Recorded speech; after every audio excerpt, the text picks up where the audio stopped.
Have you ever paused to think why some individuals begin to decline in their 80s, while others remain full of life and purpose well past 100?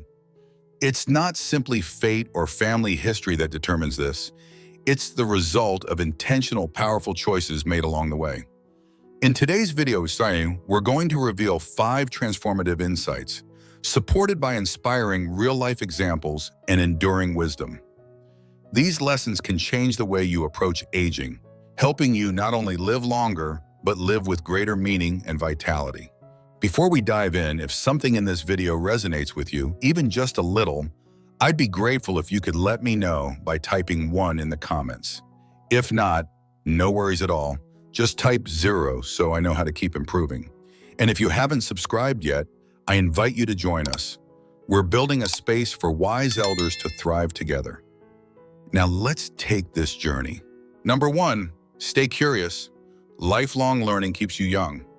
What if the key to staying mentally sharp, emotionally fulfilled, and physically energized didn't lie in a special supplement or fitness trend, but in something as simple as asking why? Let's begin with a truth that often gets overlooked. Curiosity isn't just for the young. In fact, for those of us in our golden years, a curious mind can be our most powerful ally. It's not about going back to school or mastering quantum physics, unless you want to. It's about nurturing a genuine interest in life, because staying curious means staying alive in every sense of the word. Let me tell you about Gerald. He's 92, a retired postman from Oregon. On paper, Gerald's life might seem quiet. He lives alone in a small house, tends to his garden, and feeds the birds every morning. But every Thursday afternoon, you'll find him logged into a virtual astronomy class, learning about black holes, distant galaxies, and cosmic mysteries. I may never leave the planet again, he jokes, but at least my mind still travels. And that, my friends, is what vitality looks like. What Gerald understands is something researchers have proven time and time again. When we challenge our minds, we keep them flexible, adaptable, and resilient. Neuroplasticity, the brain's ability to form new connections, doesn't stop at 60 or 70 or even 90. It continues as long as we keep asking questions and exploring new ideas. You see, when we stop learning, it's like turning down the dimmer switch on life itself. Our days become routine, our thoughts narrow, and our spirit begins to drift. But when we remain open to discovery, even the smallest moments, a new recipe, an unfamiliar word, a curious fact, become sparks that keep our internal fire burning. And this isn't just poetic language. A study published in the journal Neurology found that seniors who engage regularly in intellectually stimulating activities, like reading, doing crosswords, or learning a new language, had a 32% slower rate of cognitive decline than those who didn't. 32%. That's not a footnote. That's a game changer. Now, let's look back in history, not at Benjamin Franklin this time, but at Laura Ingalls Wilder. Most know her as the author of Little House on the Prairie, but did you know she didn't publish her first book until she was 65? Her most prolific writing years came after 70. Her life wasn't an exception. It was a shining example of what happens when a curious soul refuses to give in to age. Or take Helen Chan, a 93-year-old widow in San Francisco who joined a community podcasting group during the pandemic. She now records stories from her childhood in China, learning audio editing and interviewing techniques along the way. Every week I learn something I didn't know before, she says. And it makes me feel young. Here, she adds, placing her hand over her heart, it's not about getting a degree or mastering technology, though those are wonderful. It's about the willingness to keep asking, what's out there? What can I understand better? How can I grow? Curiosity, when we honor it, changes how we face the day. It gives us resilience. It makes us more adaptable when routines change or life throws us a curveball. And it adds color to our relationships. When we're curious, we listen more, we judge less, and we find beauty in even the simplest conversations. So here's my challenge to you. Not just today, but this week. Try something new. Watch a documentary on a topic you've never explored. Call someone from a different background and ask about their life. Pick up a book in a genre you usually skip, or just sit quietly and wonder about the stars, like Gerald.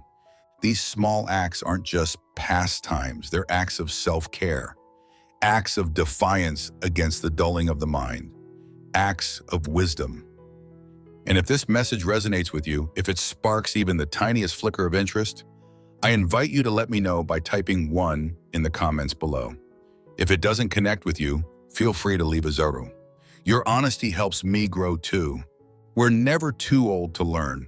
In fact, maybe the best time to learn is now, because now we truly understand how precious each discovery can be.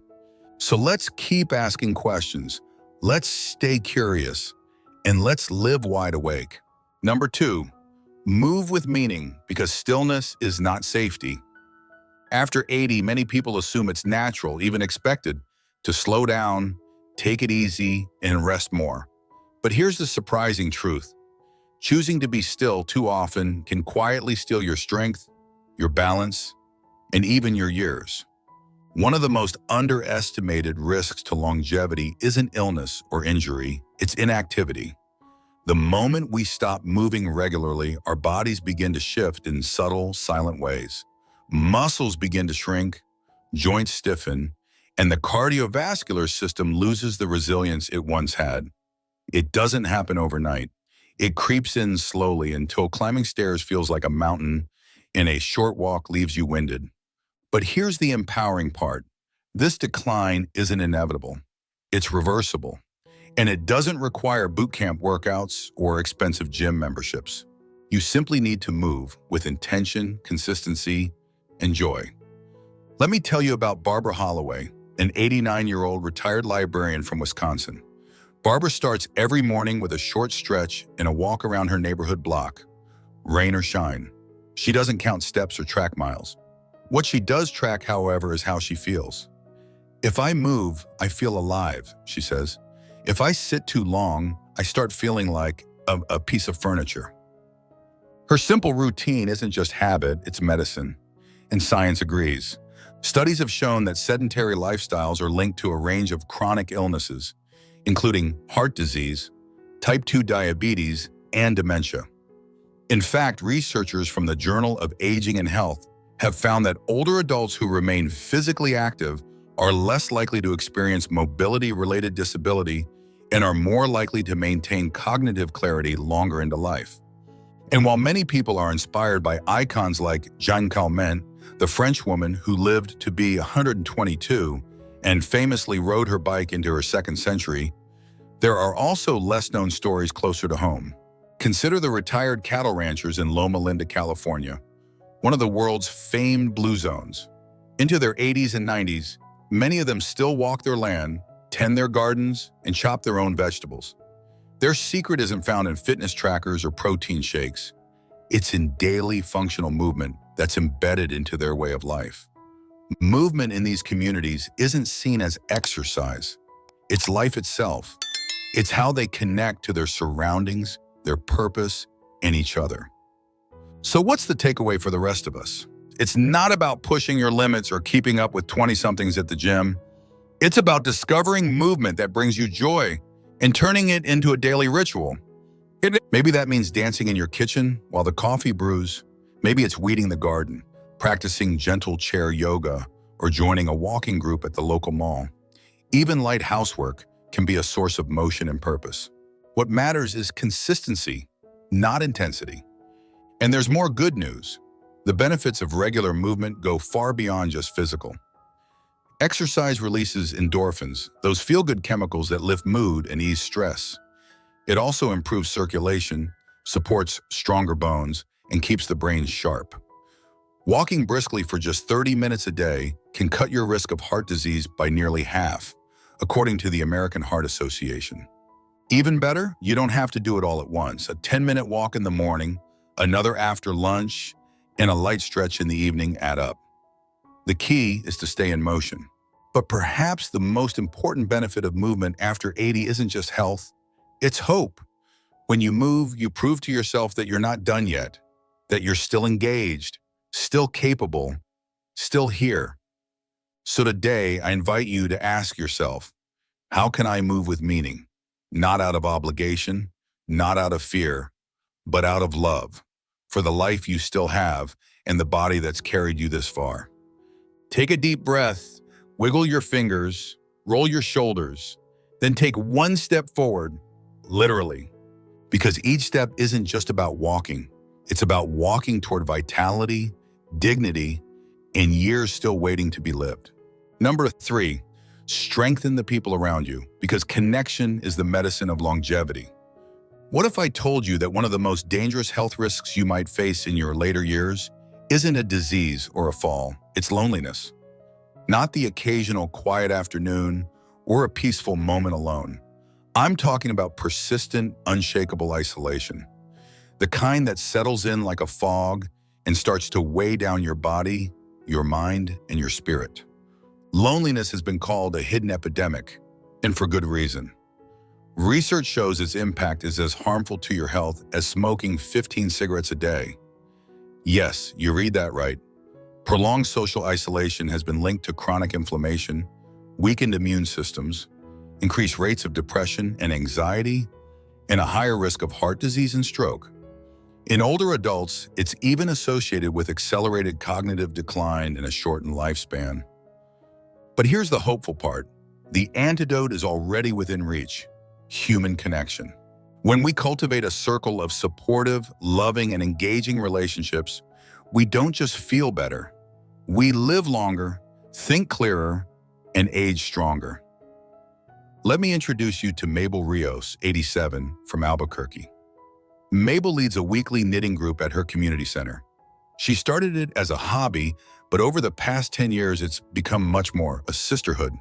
We've celebrated births, grieved losses, argued over politics, and laughed until we cried, she says. These women are the reason I get up on cold mornings. Her story isn't rare. It's a reminder that we don't outgrow the need to belong. Scientific findings reinforce this deeply human truth. A pivotal 2010 meta-analysis by Brigham Young University, analyzing 148 studies and over 300,000 participants, revealed that individuals with strong social relationships had a 50% greater chance of survival over time compared to those with fewer connections. Relationships, it turns out, don't just enrich life, they preserve it. And these aren't just statistics. Look at the elders of Okinawa, Japan, home to one of the highest concentrations of centenarians on Earth. Their secret? Moai, small, lifelong friendship circles formed in childhood. These tightly bonded groups provide emotional support, financial help, and companionship through every stage of life. When a member is sick, struggling, or celebrating, their moai is there. It's not just friendship, it's community as a life force. Contrast this with the experience of those who drift away from social ties. Withdrawal isn't just sad, it's dangerous. The long-running Harvard study of adult development found that the quality of relationships at age 50 is a better predictor of health and happiness at age 80 than cholesterol levels or financial status. Let that sink in. Not your bank account, not your blood pressure, but the people you choose to walk through life with. So how can you strengthen your own social fabric? It starts with intentional effort and a little courage. 1. Choose depth over breadth. A few close, authentic friendships are far more nourishing than dozens of casual acquaintances. Seek those who truly see you, listen without judgment, and show up when it matters. Water those roots. 2. Don't wait. Initiate. Reach out. Call someone first. Invite a neighbor for tea. Organize a weekly movie night or gather friends for a gentle walking group. Connection doesn't happen passively. It grows with action. 3. Expand your horizons. While long-term friendships are gold, don't shy away from new connections. Sign up for a class. Volunteer at a food bank. Attend a storytelling night. Cross-generational friendships, whether you're mentoring or being mentored, can breathe fresh energy into life. 4. Be real. Relationships deepen when we let down our guard. Share your honest joys and fears. Open up about loss, about longing, about what keeps you up at night. Vulnerability is the bridge that turns friendly into forever. 5. Use technology as a bridge, not a barrier. Zoom, FaceTime, and messaging apps can keep you close to distant loved ones, but don't let them replace in-person interactions when possible. Human presence, eye contact, a warm hug, laughter in the same room has a magic all its own. 6. Be generous without conditions. Support your people. Listen deeply. Cheer for their wins. Show up when things fall apart. Give without expecting. Your generosity will come back to you in quiet, powerful ways. 7. Weather the storms. Every relationship hits rough patches. The key is to stay in the room. Communicate, forgive, mend what's broken. A strong social circle, like a long life, is not built on perfection, but on commitment. Building and nurturing relationships is not a one-time task. As we move through transitions, retirement, health challenges, relocation, we must adapt. The garden of friendship needs pruning, replanting, and attention. But what it gives back is priceless. Laughter, warmth, meaning, and the deep comfort of knowing you are not alone. So let this be your reminder. Independence is valuable, but interdependence is life-giving. Cherish your people, invest in them, and don't let the years convince you that it's too late to build something new. If you're still here watching and feel this message speaks to your heart, type 2 in the comments below to let me know you're with me. Thank you for spending this time together. We need each other, always. Number 4, eat with joy, eat with intention, because what you eat builds the life you live. Think back to your most memorable meals, not just what was on the plate, but who was around the table. The stories, the laughter, the sense of being nourished in more ways than one. Now imagine if every meal from here on out wasn't just tasty or filling, but a quiet investment in a longer, more vibrant life. After 80, your body doesn't bounce back like it used to, and that means every bite matters more. The good news? You don't need to give up flavor, culture, or tradition to eat it in a way that supports healthy aging. You just need to eat with intention. Your meals are no longer just about feeding hunger. They're about fueling longevity. Because while processed snacks and fast food may be convenient, they silently wear down your body from the inside. They stir up inflammation, spike your blood sugar, slow your digestion, and drain your energy. In contrast, real, colorful, nutrient-dense foods can rebuild your strength, sharpen your mind, and soothe your joints. Think of food not as restriction, but as restoration. Let me tell you about Pauline James, 85, from Mississippi. A retired church pianist, Pauline grew up on Southern cooking. Cornbread, greens, and sweet potatoes were staples. But when her doctor warned her about rising blood pressure and joint pain, she didn't give up her roots. She reinvented them. She started baking her sweet potatoes instead of frying them, seasoned her greens with garlic and olive oil, and made her cornbread with whole grain cornmeal. "I still eat the food I love," she says. "I just love it in a way that loves me back." This is what eating well after 80 looks like. It's not a sacrifice, it's a celebration. And the science agrees. Research shows that older adults who consume a diet rich in antioxidants, omega-3s, plant-based fibers, and high-quality proteins live longer, experience fewer illnesses, and maintain cognitive clarity further into life. Let's break that down. Antioxidants from dark leafy greens, berries, sweet potatoes, and red cabbage help protect your cells from aging. Omega-3 fatty acids in salmon, flaxseed, or walnuts reduce inflammation and support heart and brain function.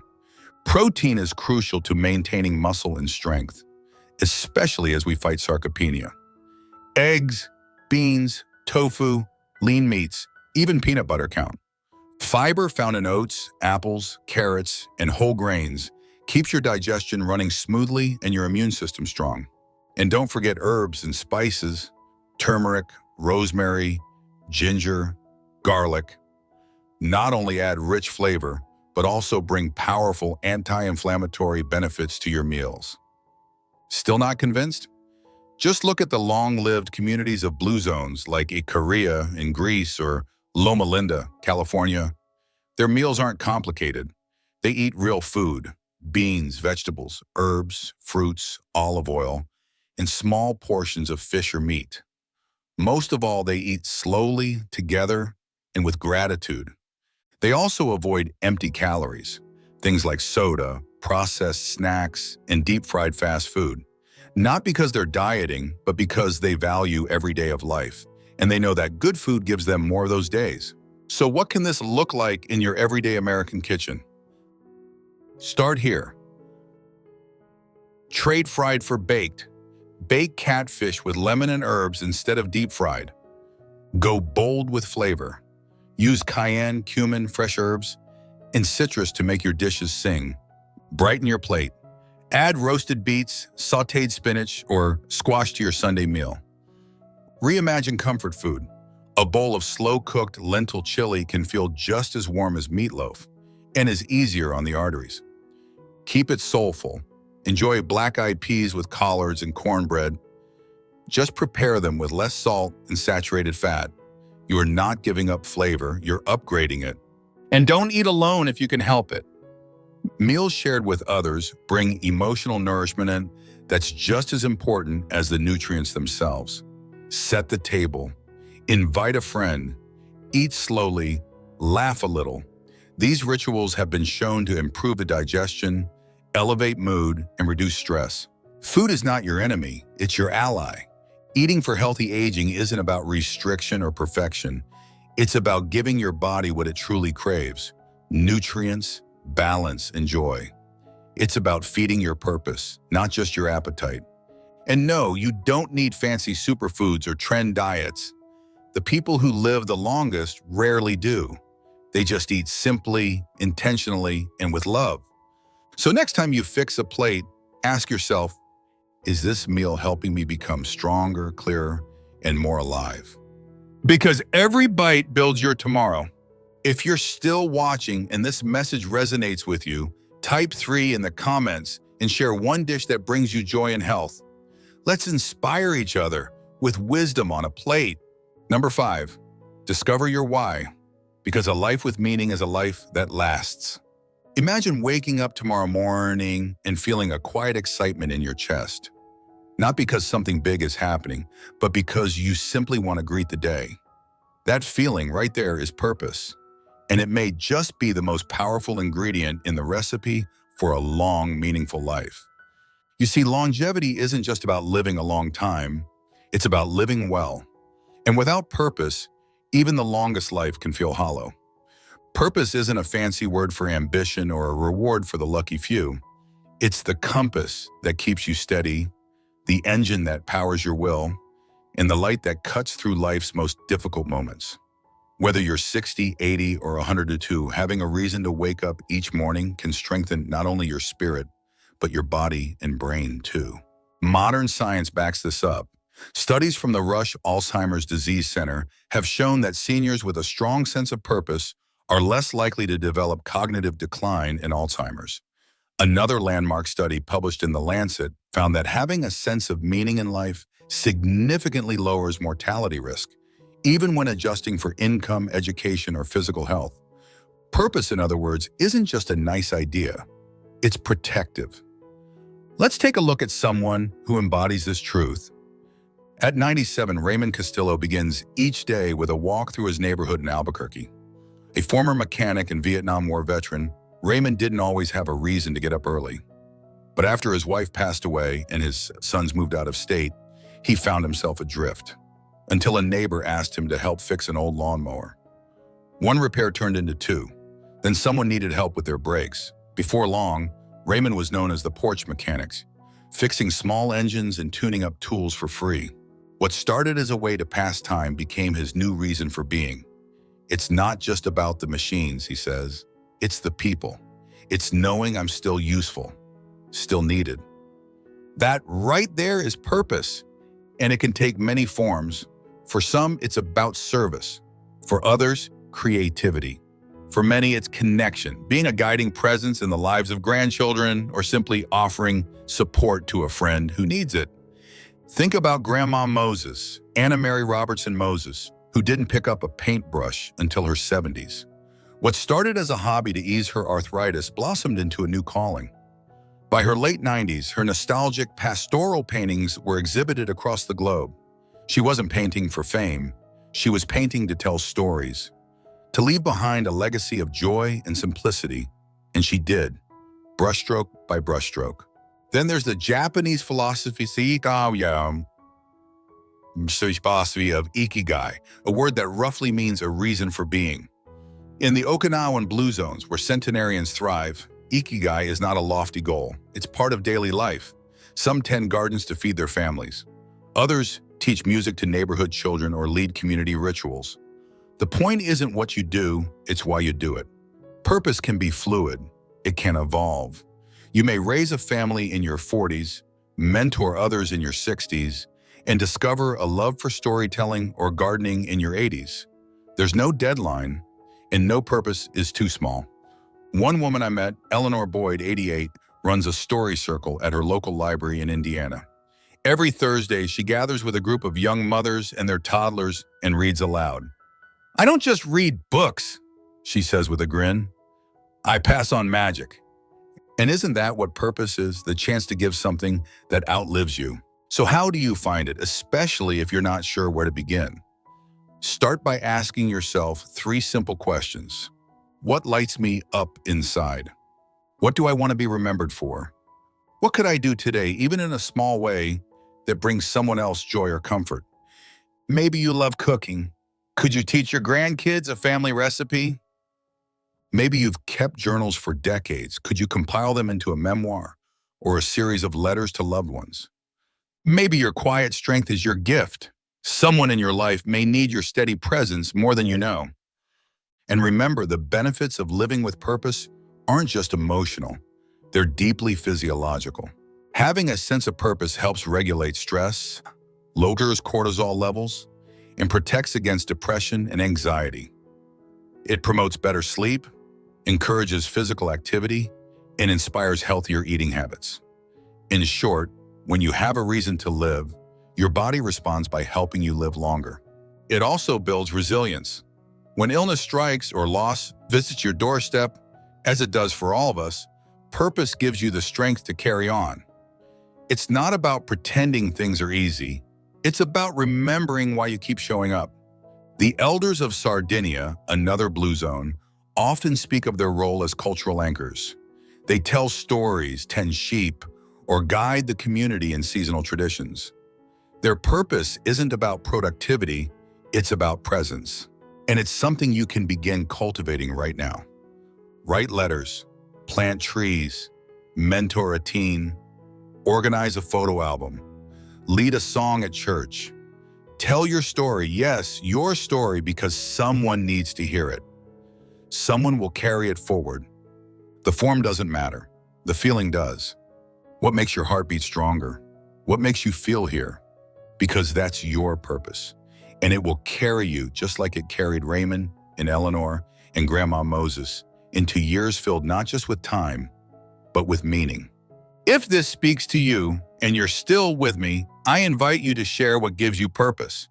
Type 4 in the comments and tell us, what's one thing that gives your life meaning today?